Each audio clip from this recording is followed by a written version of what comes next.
Welcome to प्राचीज kitchen. आजची आपली recipe आहे बनाना स्मूदी।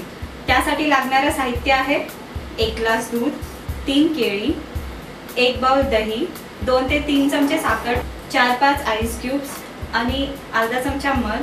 मिक्सरचं भांडं घ्या, त्यात तिन्ही बनाना सोलून घाला।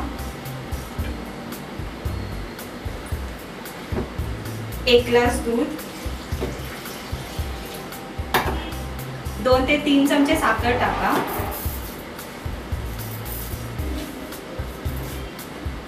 अर्धा चमचा मध,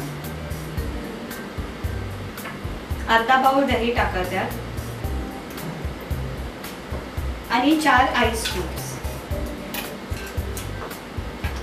हे सगळं मिश्रण आता नीट ग्राइंड करून घ्या। सगळे आपले इंग्रेडिएंट्स एकजीव झालेले आहेत आणि अशा प्रकारे आपली बनाना स्मूदी सुद्धा रेडी आहे।